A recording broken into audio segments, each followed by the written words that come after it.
Dalam 1 bulan ini saya dimanjakan oleh tontonan-tontonan film di bioskop gitu yang diputar. Ketiga film ini adalah film superhero yang menjadi film genre kesukaan saya gitu ya.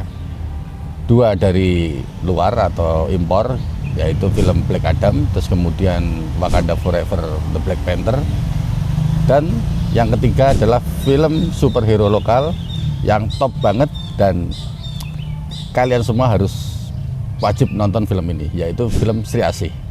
Bagaimana ulasan saya dan apa persamaan dari ketiga film ini di mata saya? Yuk kita ikuti video ini sampai selesai.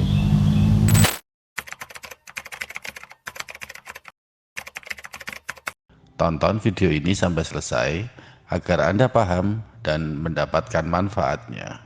Sebelum kita mulai, tekan tombol like, subscribe, dan nyalakan loncengnya. Yang pertama adalah film Black Adam. Film ini dibintangi dan sekaligus diproduksi oleh Dwayne Johnson. Dwayne Johnson atau dulu nama panggungnya saat menjadi atlet atau aktor gulat bebas gitu ya, gaya bebas sebagai The Rock, itu semakin menemukan chemistry-nya, menemukan top performnya gitu ya sebagai aktor laga gitu. Wah, keren pokoknya. Nah, di dalam Black Adam ini Dwayne Johnson berperan sebagai Adam gitu ya, sebagai Adam yang diberi kekuatan oleh dewa-dewa di Mesir gitu. Jadi film ini berlatar belakang tempo dulu gitu, tempo zaman kerajaan zaman dulu di negeri Mesir seperti itu. Sebelum saya membahas yang kedua atau film Wakanda Forever, The Black Panther, itu harus perlu saya sampaikan bahwa saya tidak akan mengulas masing-masing film tadi dengan spesifik gitu ya, karena saya menghindari spoiler. Jadi saya menceritakan garis besarnya saja, terus kemudian nanti sisi menariknya atau sisi persamaannya di mata saya, itu yang nanti akan perlu saya ulas. Melanjutkan yang tadi ya, yang kedua, film Wakanda Forever. Film Wakanda Forever, The Black Panther ini mengisahkan tentang negeri Wakanda yang baru saja ditinggal wafat gitu oleh rajanya, yang kemudian ada serangan dari pihak luar gitu ya, atau intervensi dari pihak luar, yang kemudian membuat putri mahkotanya, yaitu si Shuri gitu, untuk kemudian berpikir dan menggalang kekuatan untuk bagaimana caranya menggantikan sosok The Black Panther gitu ya. Nah, film ini juga sama, itu dilatar belakangi oleh kisah tempo dulu gitu ya di negeri Afrika sana, atau leluhur gitu ya, leluhur tempo dulu di negeri Afrika sana. Film ketiga superhero lokal atau film produksi anak negeri gitu yang berlatar belakang juga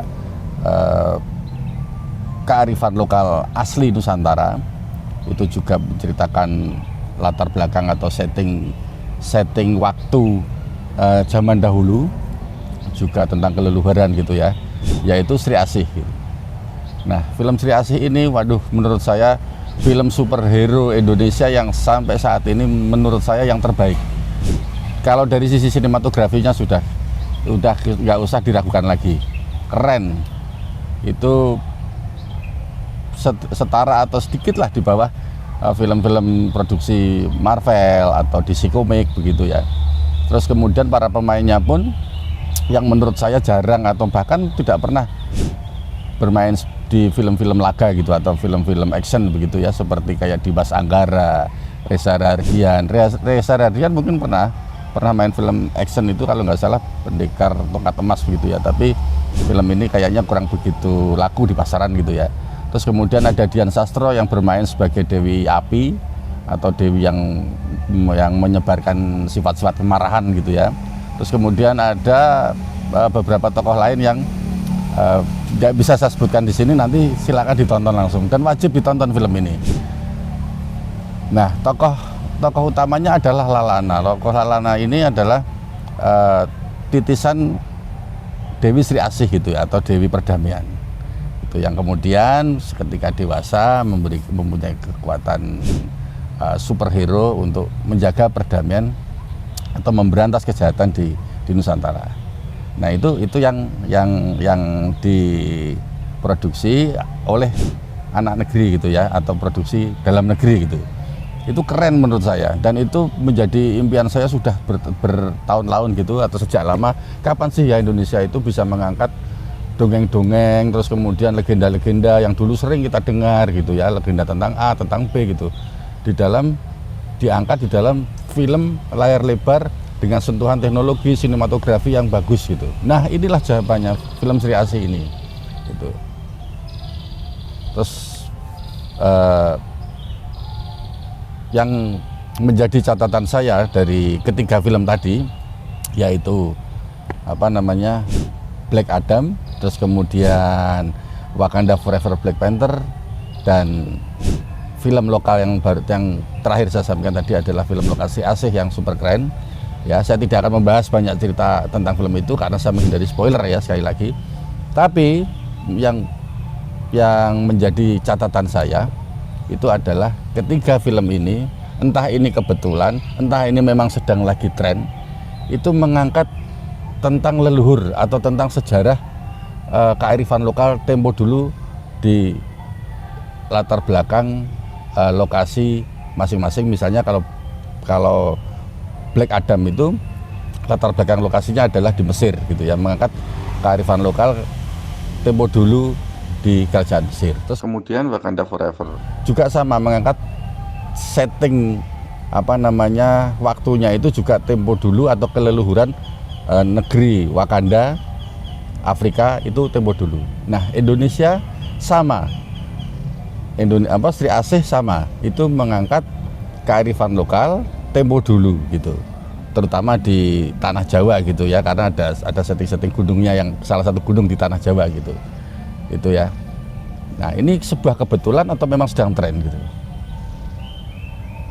Kemudian apa harapan kita untuk film Indonesia berikutnya? Semoga Bumi Langit dan Screenplay, juga production house lain di Indonesia bisa memproduksi lagi film-film superhero yang dilatar belakangi oleh kisah-kisah leluhur Nusantara, atau dilatar belakangi oleh dongeng-dongeng atau cerita-cerita sejarah atau legenda asli Nusantara di tempo dahulu, dengan kemasan film yang kekinian, film superhero yang dengan sentuhan sinematografi yang keren gitu ya. Indonesia atau Nusantara itu kaya sekali akan kearifan lokal. Di dalam kearifan lokal itu ada dongeng, kemudian ada cerita-cerita tempo dulu, kemudian ada cerita-cerita sejarah gitu ya.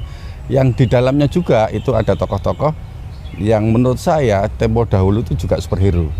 Nah, untuk sinias-sinias Indonesia, ayo kita tunggu bagaimana kalian mengejawantahkan kearifan lokal Nusantara ini di dalam karya-karya kalian, agar bisa bersaing di perfilman dunia, dan yang terpenting adalah bisa menjadi edukasi generasi-generasi Nusantara selanjutnya agar tahu tentang cerita-cerita leluhur Nusantara di tempo dulu.